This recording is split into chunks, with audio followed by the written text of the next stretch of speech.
नमस्कार दोस्तों, नील युग स्टडी चैनल में आप सब दोस्तों का हार्दिक स्वागत है।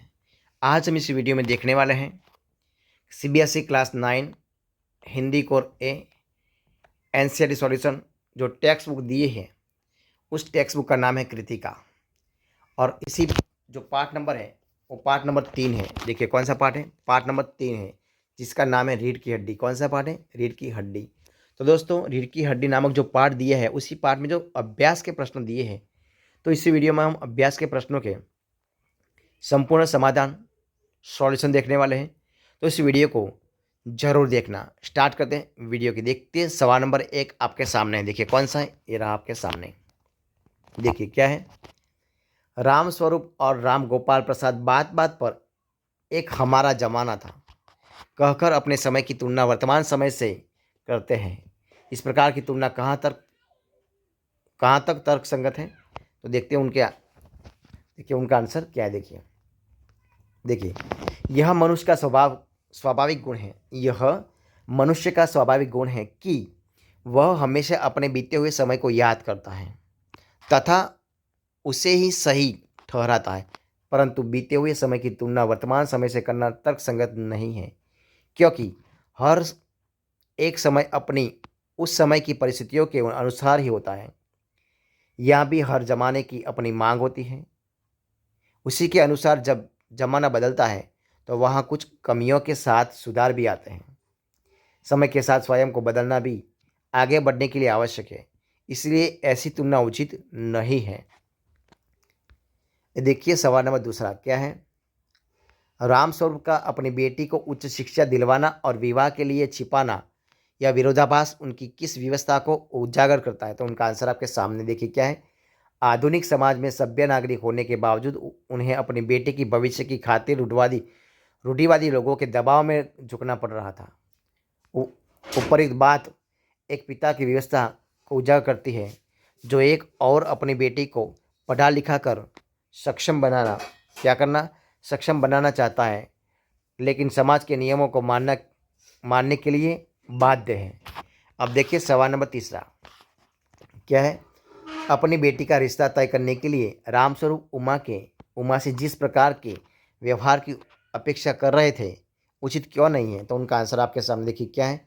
अपनी बेटी का रिश्ता तय करने के लिए रामस्वरूप उमा से जिस प्रकार के व्यवहार की अपेक्षा कर रहे हैं सरासर गलत है। एक तो वे अपनी पढ़ी लिखी लड़की को कम पढ़ा लिखा साबित कर रहे हैं और उससे सुंदरता को और बढ़ाने के लिए प्रसाधन सामग्री का उपयोग करने के लिए कहते हैं, जो अनुचित है। साथ ही वे यह भी चाहते हैं कि उमा वैसा ही आचरण करे जैसा लड़के वाले चाहते हैं, परंतु वे यह क्यों भूल रहे हैं कि जिस प्रकार के लड़के की अपेक्षा होती है, ठीक उसी प्रकार की पसंद नापसंद का भी ख्याल रखना चाहिए। वह कोई निजी वस्तु नहीं है, बल्कि आज समाज में लड़का तथा लड़की को समान दर्जा प्राप्त है। अब देखिए सवाल नंबर 4 क्या है, गोपाल प्रसाद विवाह को बिजनेस मानते हैं और रामस्वरूप अपनी बेटी की उच्च शिक्षा छिपाते हैं। क्या आप मानते हैं कि दोनों ही समान रूप से अपराधी हैं? अपने विचार लिखिए। तो उनका आंसर है, मेरे विचार से दोनों ही समान रूप से अपराधी हैं। क्यों? तो गोपाल प्रसाद विवाह जैसे पवित्र बंधन में भी बिजनेस खोज रहे हैं। उनके अनुसार स्त्रियों सिर्फ चूल्हा चौका संभालने के लिए होती हैं। वे इस तरह के आचरण से इस संबंध की मधुरता तथा संबंधों की गरिमा को कम कर रहे हैं। रामस्वरूप आधुनिक सोच वाले व्यक्ति हैं, होने के बावजूद कायरता का परिचय दे रहे हैं। वे चाहते तो अपनी बेटी के साथ मजबूती से खड़े होते और एक स्वाभिमानी वर की तलाश करते, न कि मजबूरी में आकर परिस्थिति से समझौता करते। अब देखिए सवाल नंबर 5 क्या है, आपके लाडले बेटे की रीढ़ की हड्डी भी है या नहीं। उमा इस कथन के माध्यम से शंकर की किन कमियों की ओर संकेत करना चाहती है। तो देखिए उनका क्या है, इस प्रकार उपयुक्त कथन के माध्यम से उमा शंकर की निम्न कमियों की ओर ध्यान देना चाहती है। कौन सी है? नंबर 1, शंकर का चरित्र अच्छा नहीं है। लड़कियों के हॉस्टल के चक्कर काटते हुए वह पकड़ा जा चुका है। दूसरा, उसका अपना निजी कोई व्यक्तित्व नहीं है। वह अपने पिता के पीछे चलने वाला बेचारा जीव है। जैसा कहा जाता है वैसा ही करता है। वह कमज़ोर युवा वर्ग का प्रतिनिधित्व भी करता है। तीसरा, वह शारीरिक रूप से भी समर्थ नहीं है। वह शरीर से कमज़ोर है तथा उसने तनकर भी बैठा नहीं जाता। जब वह अपना बोझ नहीं संभाल सकता तो परिवार का क्या संभालेगा। अब देखिए सवाल नंबर 6। शंकर जैसे लड़के या उमा जैसे लड़की समाज को कैसे व्यक्ति की जरूरत है, तर्क सही से उत्तर दीजिए। तो उनका आंसर आपके सामने देखिए क्या है। समाज में आज उमा जैसे दृढ़, स्पष्टवादिनी तथा उच्च चरित्र वाले व्यक्तित्व की आवश्यकता है। ऐसी लड़कियों ही गोपाल प्रसाद जैसे दोहरी मानसिकता रखने वाले लालची और डोंगी लोगों को सबक सिखा सकती है तथा दहेज जैसी कुरीतियों से भी लड़ सकती है। ऐसी लड़कियों से ही समाज में देश प्रगति कर पाएगा, जो आत्मविश्वास से भरी, निडर तथा नई सोच रखती हो। इसके विपरीत शंकर जैसे लड़के समाज के लिए अभिशाप है। शंकर जैसे व्यक्ति समाज को कोई दिशा नहीं प्रदान कर सकते, नहीं प्रेरणा स्रोत बन सकते, बल्कि वे समाज के लिए एक बोझ हैं। अब देखिए सवाल नंबर 7 कौन सा है। रीढ़ की हड्डी शीर्षक की सार्थकता स्पष्ट कीजिए। तो देखिए उनका आंसर आपके सामने है। जिस प्रकार मानव में रीढ़ की हड्डी महत्वपूर्ण मानी जाती है, ठीक उसी प्रकार वैवाहिक रिश्तों में लड़का और लड़की की रीढ़ की हड्डी के समान होते हैं। उनके स्वस्थ रिश्ते पारिवारिक शांति, अपनापन और समृद्धि का कारण बनते हैं। इस पाठ के जरिए यही बताने का प्रयास किया जाता गया है कि नर और नारी दोनों में ही समानता होनी चाहिए। नारी को कमतर समझकर हम एक प्रगतिशील समाज की कल्पना नहीं कर सकते। अतः यह उचित शीर्षक है। यह रीढ़ की हड्डी समाज के मजबूत युवा वर्ग का प्रतीक भी है। अब देखिए सवाल नंबर 8 क्या है। कथा वस्तु के आधार पर आप किसी एकांकी का मुख्य पात्र मानते हैं और क्यों। तो उनका आंसर देखिए है। इस कहानी में कई पात्र हैं, परंतु सबसे सशक्त पात्र बनकर जो उभरता है वह उमा का ही है। उमा की उपस्थिति भले थोड़े समय के लिए थी, परंतु उनके विचारों से प्रभावित हुए बिना हम नहीं रह पाते। वह हमें बहुत कुछ सोचने के लिए मजबूर करती है। उनकी परिस्थिति नारी समाज को एक नई सोच और दिशा प्रदान करती है। अब देखिए सवाल नंबर 9 कौन सा है। एकांकी के आधार पर रामस्वरूप और गोपाल प्रसाद की चारित्रिक विशेषताएं बताइए। तो उनका आंसर आपके सामने है। रामस्वरूप आधुनिक और प्रगतिशील विचारधाराओं से संपन्न एक मजबूर पिता है। वह एक तरफ तो स्त्री शिक्षा के समर्थक हैं, परंतु बेटी के विवाह के समय यही शिक्षा वे छिपाने का प्रयास करते हैं, जिसने उनकी व्यवस्था तथा कायरता झलकती है।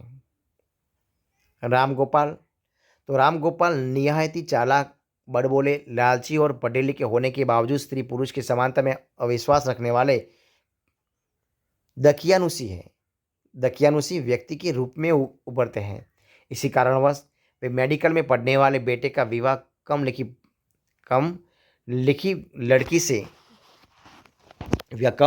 पढ़ी लिखी लड़की से करवाना चाहते हैं।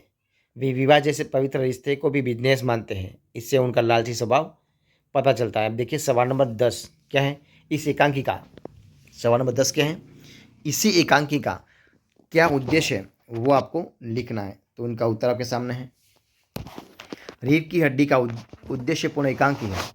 इस एकांकी में उद्देश्य निम्नलिखित कौन सा है। तो नंबर 1 है, यह एकांकी स्त्री पुरुष की समानता का पक्षधर है।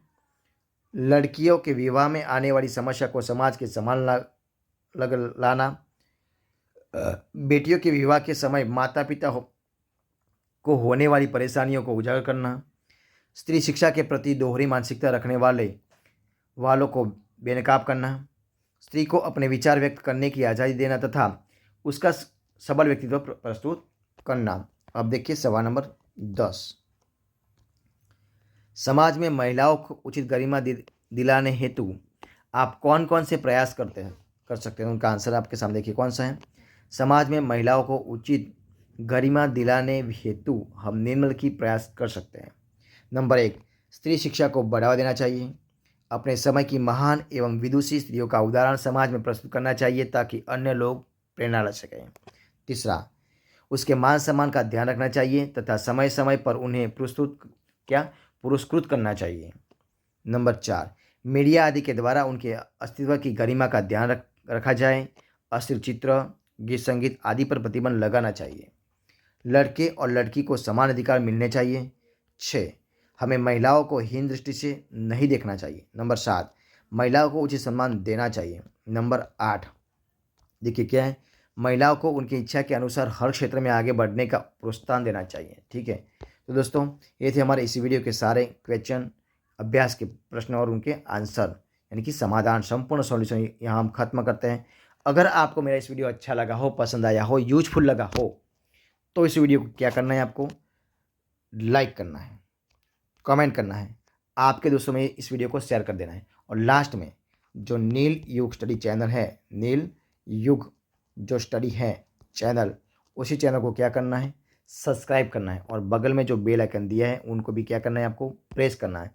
यानी कि इसी चैनल में जब भी कोई नया वीडियो अपलोड हो तो सबसे पहले आपको इनकी नोटिफिकेशन मिल जाएगी और सबसे पहले आप वीडियो देख सकेंगे। दोस्तों इस वीडियो को फर्स्ट से अंत तक देखने के लिए आप सब दोस्तों का बहुत बहुत धन्यवाद।